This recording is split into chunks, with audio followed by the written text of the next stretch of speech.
Okay, so here we go again. I mean, how can I have a video about the Vulcan Centaur unless I use this very same animation that I've been using time and again and again and wait a minute, cut this Instead of just showing you another animation, I think it's only fair to show you the actual production of the Vulcan Centaur going on right now at ULA.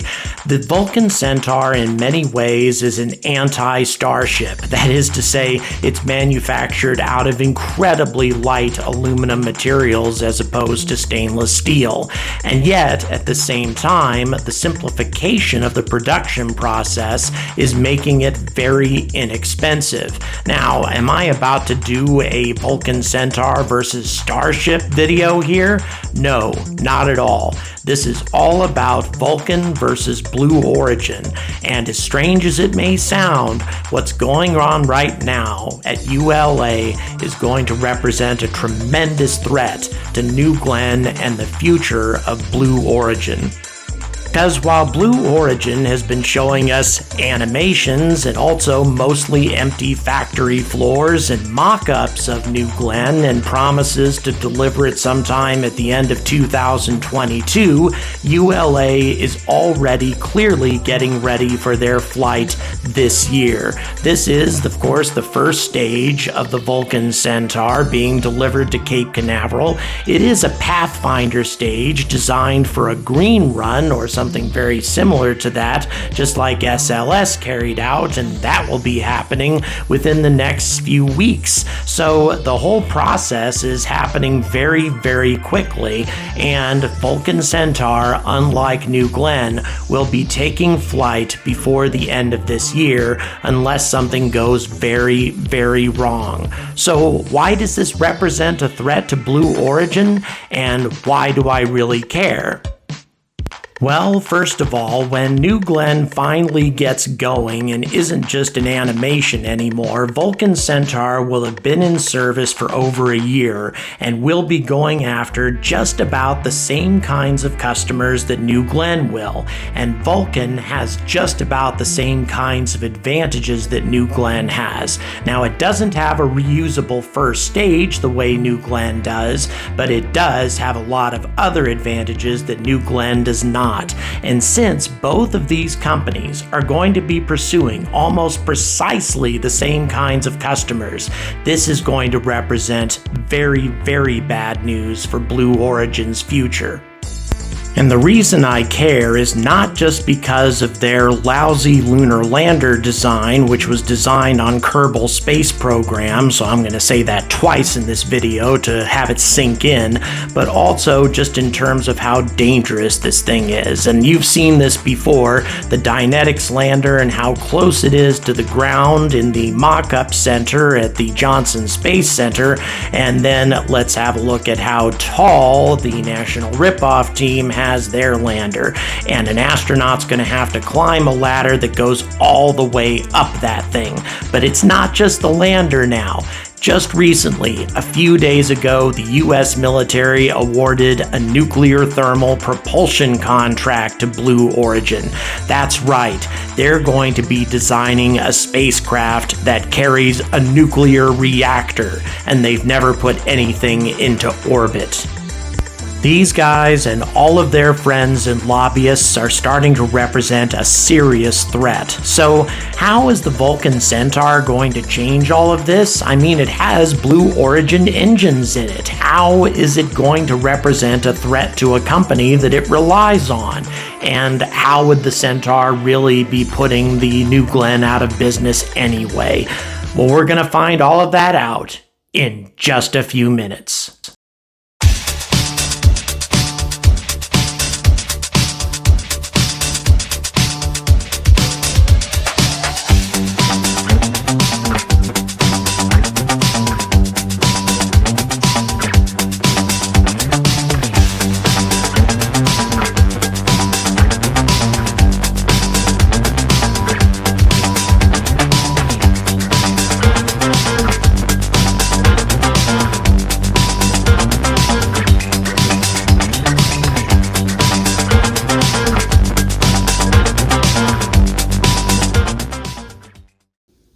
Good morning, and welcome to another episode of the Angry Astronaut. Yes, I am plowing these things out as rapidly as I possibly can for a number of reasons. Firstly, I keep seeing news in the on the wire from one space issue after another that I think really needs to be covered. And secondly, I kind of need to keep the content coming simply because of the nature of the way YouTube and monetization works, and I'm not going to go any further than that. It's just a matter of keeping my business growing, but it all works out to the benefit of you guys because you get a lot more content. So, all of that having been said, let's move on to the topic at hand, or topics. How in the world am I going to relate the Vulcan Centaur and what Blue Origin is doing together? I mean, what do they really have to do with each other? Well, quite a lot, obviously. The Vulcan Centaur is using Blue Origin engines. And so, that being the case, why would it even be in ULA's interest to see anything bad happen to them? The Vulcan, and therefore the entire future of ULA, is actually dependent on Blue Origin. Well, I actually don't want to see Blue Origin go under. I don't want to see that happen. What I want to see is Blue Origin get gobbled up by ULA or come under different leadership. And there are a lot of reasons for that. And, I keep picking on these guys. At some point, I would really like to stop, but I just am finding more and more reasons to have a problem with them. Obviously, them not putting anything into orbit for 20 years has always been a problem to me, but that just represents a lack of ambition, really, amongst other things, and that's not a reason to go out of business. But at the same time, now they're doing things that are frankly dangerous to the space program. Obviously, I've been ranting on and on about this lunar lander of theirs, and just not only how wasteful it is that 2/3 of it is non-reusable. I say this again and again. Therefore, it's going to require new transfer elements and new landers every time we want to go back down to the moon. That is incredibly expensive, incredibly wasteful, and puts Artemis at risk. But also the ladder that I keep talking about, and if you had seen this thing in person the way I have, you would understand what I'm getting at here. This ladder is so much taller than what they used on Apollo. And the Apollo astronauts, by the way, talked about the difficulty in navigating the ladder that they had to mess around with at the time when they were operating on the moon in the late 60s and early 70s. Can you imagine how much worse it's going to be today? Now, the suits have not improved. I mean, they've improved in many ways technologically, but not in terms of how bulky they are. They're every bit as bulky as they've ever been, and navigating that ladder is going to be one of the most difficult things that one of our astronauts, I think, has ever done. And the potential dangers involved are just too great to be ignored, and it's why I keep ranting about it, because frankly, almost nobody else is except angry people in the comments, and that's about it. There needs to be more attention paid to the design of this thing in the media. Hell, for the first time, I'm going to say that it was designed in Kerbal Space Program. That's how little attention was paid to detail with this thing. And we just can't let it continue. And that's not it. Now, because of Blue Origin's influence with the government, with their lobbyists, with the military, and that sort of thing, even though they didn't get the contracts, the military contracts that they so desperately wanted, now they're going to be building a spacecraft. Keep in mind, an agency that has never put anything into orbit is now going to have a spacecraft flying around with a nuclear reactor in it. We have put nuclear thermal propulsion, or at least the military has put nuclear thermal propulsion into the hands of a company that has never put anything into orbit. Now, obviously, they're not the only company involved here, but still, the fact that they are one of two, I don't get it. That choice makes no sense at all to me, and it just indicates that they were throwing Blue Origin a bone, that their lobbyists and their influence finally paid off. But it's not going to pay off for the American taxpayer, and it's not going to pay off for the future of development. So why do I think the Centaur is going to represent such a huge threat to Blue Origin? Well, I'm going to explain all of that to you right now. Now, one of New Glenn's biggest advantages is, of course, its fairing size. It's actually arguably a bigger advantage than its reusability. It is colossal, 7 meters in diameter, which is only 2 meters less than that of the Starship. Now, of course, the first stage is fully reusable, which gives it a big advantage as far as that's concerned, but it's a very big first stage, which means it would need to have a lot of fuel in order to be able to safely land. This is going to reduce the amount of payload mass that the New Glenn can take into orbit. Nevertheless, it's still going to be a very formidable rocket, certainly better than the Falcon Heavy, at least in terms of volume. However, even though the Vulcan only has 5.4 meters in diameter as far as its fairing is concerned, they found some innovative ways of doing more with less. For example, multi-manifesting. They have what's called the Aft Bulkhead Carrier, or ABC, that can carry up to 24 CubeSats weighing 80 kilograms each. On top of that, they have something called the Secondary Payload Adapter, located between the upper stage and the primary payload, that can accommodate 4 to 6 payload modules, each weighing up to 318 kilograms. And finally, for a secondary payload that's bigger than any of these sizes, they have what's called the multi-payload canister system that is utilized to enclose an aft small satellite while supporting a forward traditional large satellite. I'm getting all of this off the website, by the way, but it suggests that they can carry, and this is hard to believe, payloads of up to 32 different customers, all of them pretty substantial in size, actually, in one launch. Now, in theory, the New Glenn has a big advantage when it comes to delivering mass to low Earth orbit. However, that advantage completely disappears in higher orbits, such as a geosynchronous transfer orbit, and that's because it has to use so much fuel in order to land that heavy first stage. The more fuel you use to land, the smaller the payload you can deliver to higher orbits or to interplanetary destinations. On the other hand, the Vulcan Centaur uses smart return technology, which I've talked about before, which allows it to use all of its fuel in its first and second stages to deliver its payload, and still return 70% of the expense of the rocket, that is to say the engines, back to Earth. Now granted, ULA is not going to be using this technology for about 1.5 years after New Glenn comes out. That's assuming, of course, that Blue Origin is telling the truth about this release date. However, even before then, Vulcan is still quoting prices of about $100 million per flight, even when it's almost being fully expended. This is in part, I think, because of more efficient manufacturing technology, but also because they are carrying up so many different customers in every launch, therefore reducing the price to the primary payload. However, one of the biggest advantages that Vulcan is going to have, as I have mentioned many times before, is its reusable second stage, which will be coming online either when New Glenn becomes available or shortly thereafter, allowing the second stage to be used indefinitely.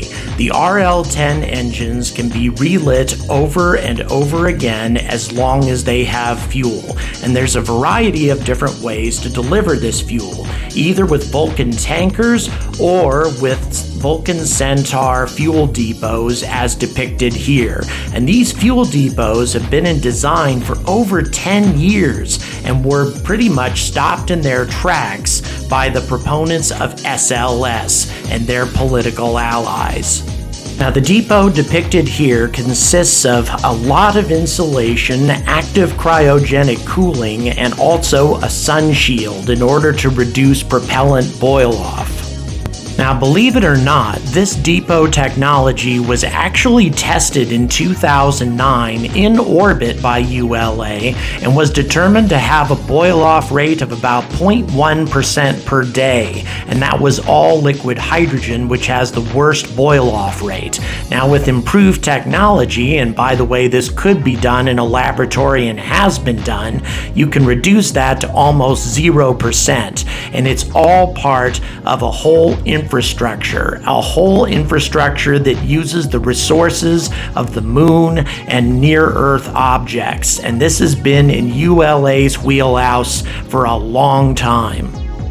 And because the Centaur second stage uses Aerojet Rocketdyne engines, RL-10s, that run off of hydrogen and oxygen, they can utilize the resources on the moon a lot easier, and also from near-Earth asteroids, because hydrogen and oxygen are, of course, the basic components of water and very easy to break down into rocket fuel, whereas methane is much harder to come by. Therefore, the second stage of the Centaur has always been designed as part of an overall economic plan to exploit the resources of the moon and everything close to Earth. And here's another vital part of the ULA infrastructure delivered by the second stage of the Vulcan Centaur. It's called the Zeus, and yes, it lands on the surface of the moon. You load it up with mined liquid oxygen or liquid hydrogen, and then take it up into lunar orbit, where it either transfers its cargo to a fuel tanker or a fuel depot like the ones we've been talking about, and then that in turn delivers the fuel to low Earth orbit. It takes only 10% of the delta V to do this, and makes it a lot easier to refuel the second stage. Now, unfortunately, work on the Zeus was stopped a couple of years ago for the same political reasons that fuel depots were stopped, but Tory Bruno has made it very clear that he intends to restart this process, because this is how ULA remains competitive with SpaceX and crushes competitors like Blue Origin, by delivering additional fuel to low Earth orbit from places like the moon. They can deliver much larger payloads to higher orbits or even other planets. And so this is why I believe that the Vulcan Centaur is going to put Blue Origin and New Glenn in a world of hurt. First of all, the New Glenn is coming out a year and a half and perhaps even longer after the Vulcan is going to be fully established. Secondly, it does not have a reusable second stage. And yes, it's a vehicle designed to transport large amounts of cargo to low Earth orbit, but that essentially makes it a one-trick pony. It doesn't have the ability to use the resources of the moon, for example, to refuel its second stage, or even its first stage, because it utilizes methalox, and methane is very hard to come by on the moon and not even that easy to make on asteroids. You have to use carbon in the Sabatier method in order to do it there. So, in my opinion, the Vulcan Centaur is going to put the New Glenn almost out of business before it even gets started. And in my opinion, that's where Blue Origin belongs, because everything they've come up with up to this point has either been hopelessly delayed or poorly designed. They need different leadership, the kind of leadership that ULA could give them if they took over the organization. Now, that may be a very difficult thing to do, because Jeff Bezos has a very big ego, but he also does what dollars tell him to do, and in time, he may have no choice. And so, when this moment finally arrives at Cape Canaveral, I'm going to be on pins and needles. Everything that ULA has planned is riding on the success of this rocket. If it succeeds, awesome things are coming. If it fails, ULA may fail. The military said that this was the best rocket for military purposes in the future, which is why it got 60% of the contracts. And they're not the only ones. As you can see, Sierra Nevada is also very dependent on this rocket's success. There's a lot at stake that's going to be coming up in the next few months, and I, for one, am very excited. So some of you may be asking yourselves, how the hell can this guy be so pro-ULA and pro-SpaceX at the same time? Is he really just a lot more pro-ULA than he admits, and he really doesn't like SpaceX? I mean, these two companies are arch rivals. How can you like both of them? Well, let me tell you something. If ULA was doing the same thing that Boeing and other companies were doing, that is to say, just clinging to the expendable rocket designs of the past and really just relying on their influence with the government, lobbying, that sort of thing, in order to get the business that they're getting and government subsidies and that sort of stuff. If they were playing the same game that the rest of those companies were playing, I would despise them as much as I despise Boeing. But that's not what they're doing. They're not doing that at all. They have recognized, as you saw in the video, the danger that SpaceX represents to their business, and they too are embracing innovation. Now, they're doing it in a different way. SpaceX is looking towards more of a vision. They're looking towards a vision of colonizing the solar system, of going to Mars. It's one of the reasons why I like them just a bit more than I like ULA, just because of their idealism, just because of the idea that they have behind what they're doing. But at the same time, ULA has a vision as well. It's just involved with what the market is going to be demanding. But what they think the market is going to be demanding is pretty visionary as well. They think that cis-lunar space and the cis-lunar economy is going to be developing rapidly and is going to need a rocket that is specifically designed to capitalize on that. And that is the Vulcan Centaur. The reusable second stage, and the fact that it can use fuel that is produced on the moon much more effectively than the Falcon Heavy, the Starship even, and also, by the way, the New Glenn, better than anything that uses methalox, which is completely intentional in my opinion. The fact that it can do all of these things so effectively indicates to me that it is a rocket designed to maximize development on the moon, to take the maximum commercial advantage of what the moon has to offer. And that has a great deal of vision behind it. And there's a lot built into the engineering and innovation of this rocket that's going to make it very formidable. Now, is it going to represent a huge threat to SpaceX? No, but I think that they're going to be a viable competitor for SpaceX for a long time to come. Is it going to represent a huge threat to Blue Origin? Yes, because the Vulcan is going to be going after exactly the same customers as the New Glenn. It will have been around for a lot longer by the time New Glenn finally comes online. And as you saw in the video, it's going to have a number of key advantages over New Glenn that I think is going to take away virtually all of the customers that Blue Origin was hoping to get. And that will put Blue Origin in a position to where they will have little choice but to hand over their company for the most part, or at least the rights to their engines, to ULA, because that's about all that they'll have left to offer. Now, once again, am I going to jump up and down and celebrate about that if it happens? No, I don't like it if a company, goes under or even gets taken over, because it means that a lot of people are losing their jobs. But at the same time, as I've mentioned a number of times in the past, Blue Origin is not just a company that lacks inspiration, that lacks ambition. It's a company that's doing things that are frankly dangerous to the future of space exploration and space flight. And that needs to come to an end. There needs to be a different direction for this company. And I think it's going to come from somebody else than the current leadership.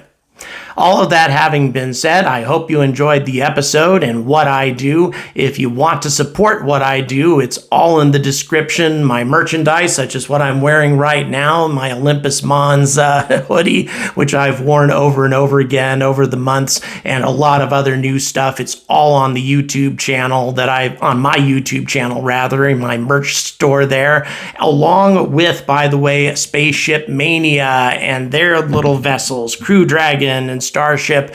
That link is in the description as well. Lots of ways to support me, or just please throw me a like and a subscribe, and I will be very happy. So until this very, very important moment comes to ULA, when the Vulcan Centaur takes to the skies on its maiden voyage, hopefully in the fourth quarter of this year, and I'm going to be there for that, by the way. Until this happens and everything goes well, as I hope that it does for ULA and the future of human spaceflight, I urge all of you to stay angry about space.